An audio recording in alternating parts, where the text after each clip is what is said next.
100% کا فتویٰ تھا، اس کو کہہ دیا دے دے. چند منٹ گزرے تو حضرت امیر خسرو بھی آئے. کہا حضور زکوٰۃ کتنی دینی ہے؟ فرمایا جو ہے سارا ہی دے آ، تیری 100% ہے. وہ ساتھی تو غریب بیٹھے تھے، اس نے کہا بابا فتوی لینا لیتا ہے. فرمایا فتویٰ ایک ہی ہے، بندے لینا لیتا ہے. فتویٰ ایک ہی ہے، مجھے پتہ ہے کون کتنے دے سکتا ہے. وہ جس کو میں نے 2.5% کہا ہے وہ بھی جا کے حساب کتاب کرے گا، اس نے 2.5 بھی پورا نہیں لینا. فرمایا جس امیر خسرو کو میں نے کہا نا سارا لے آ، اس کا دل کرے گا میں اپنا مکان بھی توڑ کے لے آؤں. میں نے فتویٰ ایک ہے، بندہ دیکھ کے بات کی ہے. قربانی نہیں ہے، اظہار ہی نہیں ہے، جذبہ ہی نہیں ہے، ہمارا مزاج ہی نہیں ہے. لیکن نا یہ اب ایک تو شریعت کی قربانی ہے نا، یہ اس پہ بھی لوگ بڑا سوچیں گے، اس پہ بھی لوگ بڑا سوچیں گے. فتوے پوچھتے پھریں گے کہ جی میرے اوپر تو بھی میں نے تو 15,500 قرضہ دینا ہے، بو کے نام ہے کون سی بو. فتوے پوچھیں گے، دینے کی دفعہ فتوے پوچھیں گے اور لینے کی دفعہ چھٹی جو آتا ہے آنے دو. کبھی لینے کی دفعہ بھی فتویٰ پوچھنا صاحب کہ یہ مجھے اتنا مال آ رہا ہے لے لوں کہ نہ لوں. وہ لے لیا، قابو کر لیا. جب دینے کی باری آئی تو فتویٰ احصار کرو. اور احصار صفت ہے مسلمان کی، یہ احصار کرنے لگتا ہے تو بچنے لگ جاتا ہے، اس کا فائدہ ہونے لگتا ہے. قربانی دینے لگ جاتا ہے تو بچ جاتا ہے. کسی نے کہا تھا سن اے مسلمان، یہ نقطہ فیض قرآنی میں ہے، عظمت و اسلام اور مسلم صرف قربانی میں ہے. اگر تو جینا چاہتا ہے تو قربان ہو. حضرت سیدنا ابو بکر صدیق فرماتے ہیں میں حضور کے سامنے بیٹھا تھا، ایک شخص آیا، اس نے آ کر کے کہا یا رسول اللہ صلی اللہ تعالیٰ علیہ وآلہ وسلم، یہ میرے ہاتھ کے اندر خنجر ہے، میں قتل کر کے آیا. قاتل کھڑا ہوا. ایک طرف قرآن مجید کا حکم ہے کہ جس نے ایک آدمی کو قتل کیا پوری انسانیت کو قتل کیا. حضور یہ خنجر ہے، قتل کر کے آیا. میرے مصطفیٰ نے فرمایا کس کو قتل کیا؟ عرض کی حضور سگی بہن کو مارا ہے. سگی بہن تھی، میں نے قتل کر دی.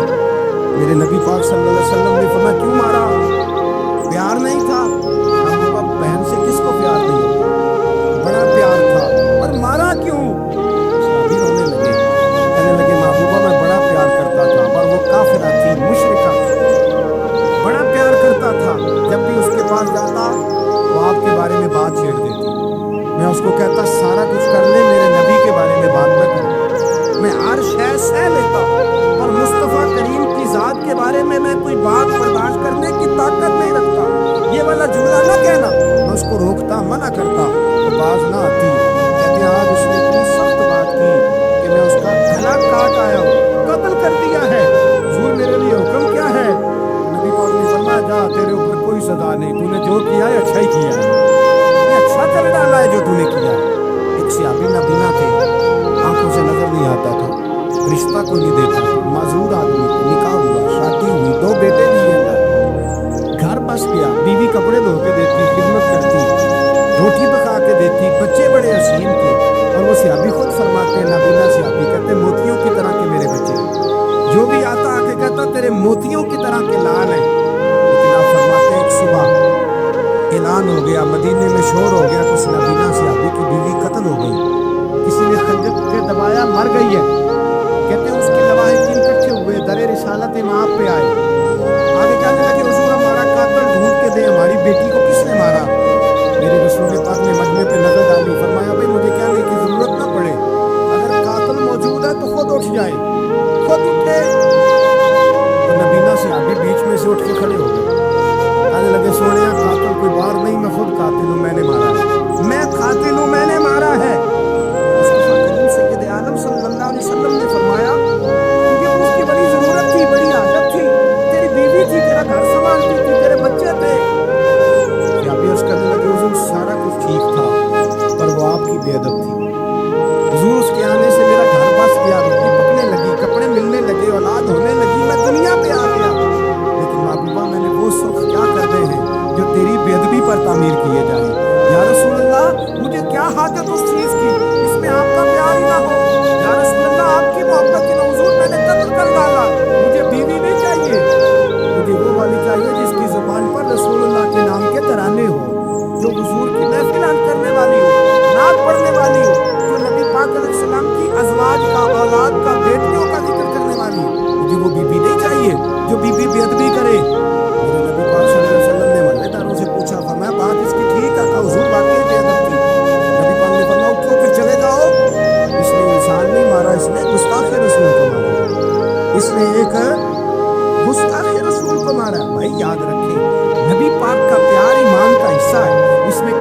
کمپرومائز نہیں.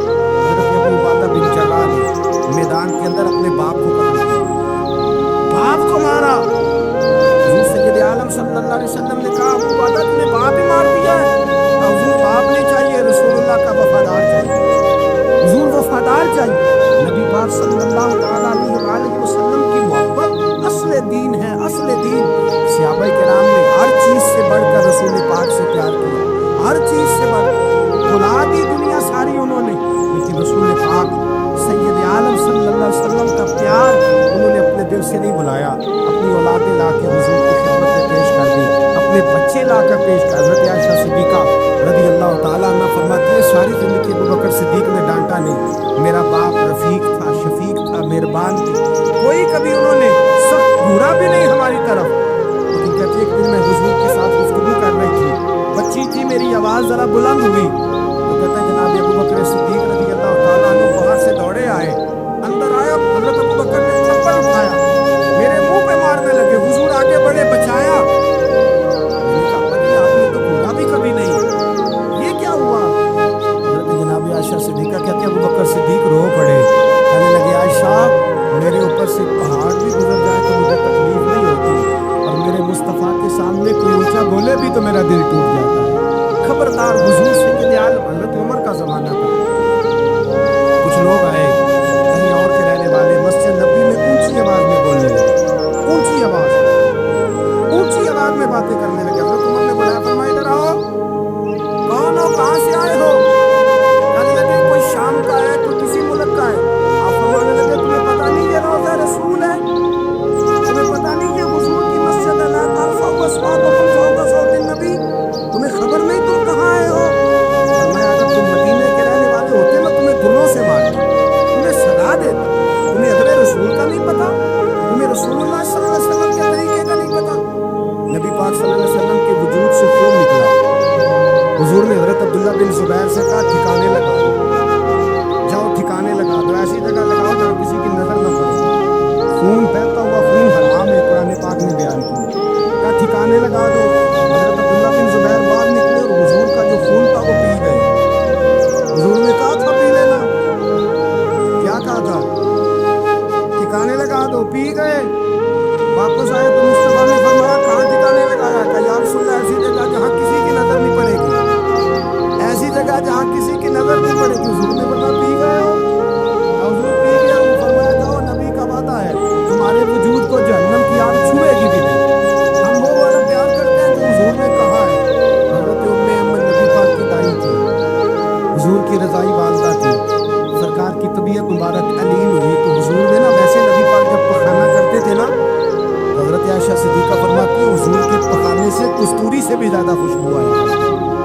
اور آپ حضرت انس بن مالک فرماتے ہیں حضور کھیتوں میں پخانے کے لیے جاتے, میں ساتھ جاتا, جہاں نبی پاک صلی اللہ علیہ وسلم پخانا کرتے میں وہاں جا کے دیکھتا تو کوئی شے نہ ہوتی. میں کہتا حضور کہاں گیا؟ اللہ کے رسول فرماتے ہیں جب میں پخانا کرتا ہوں تو زمین کھل جاتی ہے, میرا پخانا اندر سمو لیتی ہے. حضور کے پخانے اور پیشاب سے کستوری کی خوشبو آتی تھی, کستوری کی خوشبو آتی تھی. حضرت ام ایمن رضی اللہ تعالیٰ عنہ کہتی حضور نے پیشاب کیا, طبیعت مبارک علیم تھی تو لکڑی کے برتن میں حضور نے پیشاب کیا اور کہا اماں جی اس کو باہر رکھا ہے, کہیں باہر ٹھکانے لگا ہے. حضرت ام ایمن کہتی ہے میں نے اسے ہاتھ لگایا تو میرے وجود سے بھی خوشبو آنے لگی, میرا جسم مہکنے لگا. حضرت ام ایمن کہتی ہے میں باہر جا کے نکال کے دکھاؤ کسی حدیث سے کہ رسول پاک نے فرمایا ہو میرا پخانہ پی جانا. حضرت ام ایمن باہر گئی, نبی پاک کا پیشاب مبارک پی گئی. واپس آئی تو حضور نے فرمایا اللہ کہاں رکھا ہے؟ کہنے لگی محبوبہ وہاں رکھا ہے, کسی کی نظر نہیں پڑے گی. حضور نے فرمایا پی گئی ہو؟ حضور پی گئی ہو. فرمایا جاؤ میرا وعدہ ہے قیامت تک تمہیں پیٹ کی بیماری کوئی نہیں لگے, جب تک زندہ رہو گی پیٹ کی بیماری. حضور نے کہا تھا کہ پی لو نا. بھائی یاد رکھیں رسول اللہ صلی اللہ علیہ وسلم کے صحابہ حضور کی تعظیم کرتے ہیں تو اس کا حکم نہیں دیا نبی پاک, لیکن وہ جانتے ہیں جب تعظیم کی باری آئے تو جو بھی کام تعظیم کا ہوگا, جو کام بھی عزت کا ہوگا وہ عزت دی جائے. ایک صحابی حضور علیہ السلام کی گھوڑے کو کجاوا باندھا کرتے تھے, کاچھی ڈالتے. حضور نے کہیں نہیں کہا کہ وضو کر کے ڈالنا, غسل کر کے ڈالنا, کہیں نہیں کہا. رسول پاک صلی اللہ علیہ وسلم رات کو کہہ دیتے کہ صبح جانا ہے تو گھوڑا تیار کر دینا, اونٹ تیار کر دینا. تھے, گھوڑا تیار تھا, حضور بیٹھے تشریف لے گئے. جب تشریف لے گئے نبی پاک صلی اللہ علیہ وسلم, تو حضور واپس آئے تو بلایا. ان صحابی کا نام تھا حضرت اسلم بن شریح. ان کو بلا کے حضور نے فرمایا یار آج کجاوا تو نے نہیں باندھا. وہ رونے لگے, کہنے لگے محبوبہ اس کا مطلب ہے میرا باندھنا آپ کو پسند آتا ہے, اس کا مطلب ہے میری خدمت قبول ہے, ورنہ تو نے نہیں باندھا. یا رسول اللہ نہیں, فرمایا تو نہیں باندھا. کیا جواب ہے, کیا حسن ہے. کہنے لگے یا رسول اللہ میں